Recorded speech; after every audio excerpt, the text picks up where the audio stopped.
Is WWE planning Sasha Banks versus Trish Stratus for WrestleMania 38? I'm going to tell you guys what I think. Also, on top of that, some really good news for AEW and TNT, Warner Media. The partnership is strong, but on top of that, we now have some news on Roads to the Top. I'm going to tell you guys why this is great news, despite the fact the show didn't have the most incredible viewership. Also, on top of that, Impact Wrestling draws the lowest viewership, under 50,000 viewers. Not looking so good. Just in general, there's a couple things I think Impact needs to do to turn it around, and I'm going to tell you guys what I think it should be. So if you guys agree or disagree, I really don't care. That's the beauty of what we do. We can have a civil conversation about wrestling. Drop your comments down below, and I can't wait to read what you have to say. So yes, by now you may have heard the news. Impact Wrestling, their viewership was down significantly. It was down 62.79% from the previous week, which drew 129,000 viewers. Now, the reason why I mention this is because Impact Wrestling drew 48,000 viewers. This was, of course, information that came out from WrestleNomics, and this is not really good at all. But you guys know my whole thing about viewership.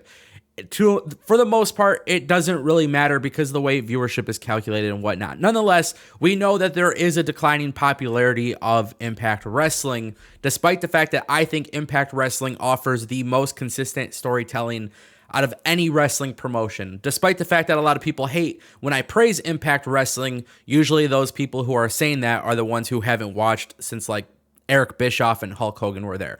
Nonetheless, I pretty much gathered a lot of opinions on Impact throughout the last 2 years. I think the storytelling is good, but I've mentioned before, I think the production is really, really bad. Also, on top of that, this past week, the viewership was low, but it was Wrestle House 2. So it was kind of like a special. It wasn't like a typical episode. But that also means the interest in general in what they're doing outside of the ring isn't high. And that's why I want to talk about it.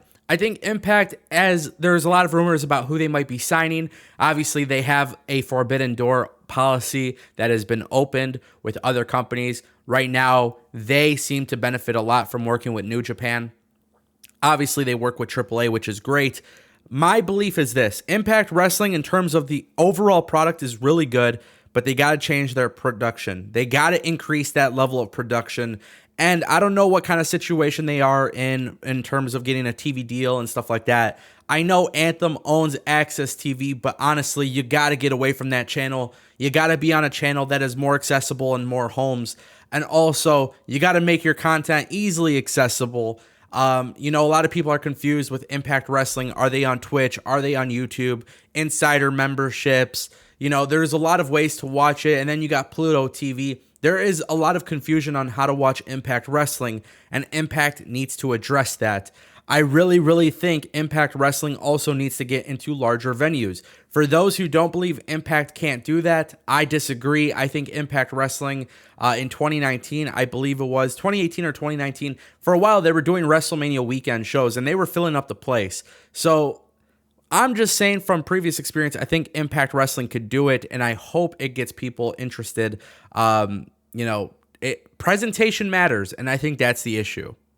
Speaking of presentation, there was a lot of representation in AEW's Roads to the Top, right? You got to see all walks of life come onto the show. You got to see people who were masked, unmasked. You got to see a lot behind the scenes of AEW, and the show didn't have the greatest viewership, right? And public perception, a lot of people thought viewership could have been better, but AEW and TNT were really happy about the results of Roads to the Top, so much so that the show has actually been extended for another season. Now, I'm actually really excited about this because I think, and I don't care if you guys watch Total Divas, Total Bellas, things like that, but I think once reality TV became an element for WWE, there was a mainstream appeal for WWE. For the Bellas, Nia Jax, Paige, a lot of these people that were watching the show didn't necessarily watch wrestling, but they got invested in the personalities on the show. And I have a very strong feeling the same could be applied to Roads to the Top, which is ultimately good news for AEW in the long term because now you could bring in a different audience. Now, obviously, with that being said, the Roads to the Top audience, I would like to see have an overall increase in general. But honestly, I'm not really worried about the viewership because, again, this is what we've been talking about before. People are happy. Advertisers are happy. AEW is happy. TNT is happy, right? Everybody is happy. This is great stuff. And at the end of the day, I think that is going to be a huge part for AEW in the long term. Now, I want to talk a little bit about WrestleMania 38 because by now you may have heard the news that Trish Stratus is set to return to WWE Live touring. She will be hosting a WWE house show in Toronto. Obviously, this is not random. This was calculated. It's a big business decision.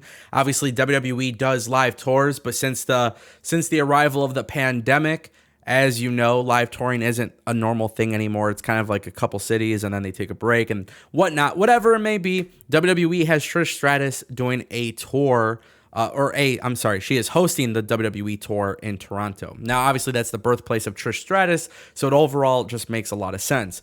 Now, for a while, there were big rumors about WWE's plans for a WrestleMania-esque match for the women. And I do firmly believe that match itself will go to Ronda Rousey and Becky Lynch. And I think night one of WrestleMania in Dallas, WrestleMania 38 in Dallas, I think that slot should probably go to Ronda Rousey and Becky Lynch. But of course, WWE is always looking at having a prominent match in the second night. And I do believe WWE could be in a situation, and I'm hoping this is the case, because they are having some major plans for WrestleMania 38. This is a very big deal for them. I do think that WWE is going to build Trish Stratus, Sasha Banks. It's a dream match. It's been addressed multiple times. It's not something that's never been talked about. It's been addressed multiple times. And I honestly think this would be a massive match for the women's division on WWE WrestleMania. And it could also be a great match for night 2 of WrestleMania because, again, you want to have 2 prominent women's matches. Plus, with the idea that both shows are going to be about 4 hours long, you got women's championships, tag team championships, you got a lot to feature. Women might be getting a big showcase on this WrestleMania. And I really don't have a problem with that if it's well thought out and the storylines are good. I do like the idea of putting Trish Stratus against Sasha Banks, but of course, with that idea comes one of them have to lose. I don't really think Sasha Banks needs the win, nor does Trish Stratus need the win. I would much rather see an upcoming rising female star get the position. But at the end of the day, if you're going to do a dream match of this caliber, obviously the current generation's Sasha Banks should probably more than likely get the win. I can't really foresee a situation in which Trish Stratus should win that. But I do like the idea of Trish Stratus doing this tour. I think it could be a really cool way to just slightly build something, especially because WWE, live tours back in the day with wrestling, there was things that you can't miss. Now live tours are kind of the same thing over and over again. This could be a really cool way to build something up. And then obviously because of travel restrictions and stuff like that, you don't even have to revisit it right now, but it could be something that WWE plans. And if WWE plans it, I think it could be really good. Ultimately, I want to know what you guys think. It's very important that you guys drop your comments down below because I love having a civil conversation with those who agree or disagree. That's the beauty of what we do here. If you guys missed my previous video, go ahead and click it on the screen. It's somewhere up top. Otherwise, I will see you guys next time. Thanks for watching.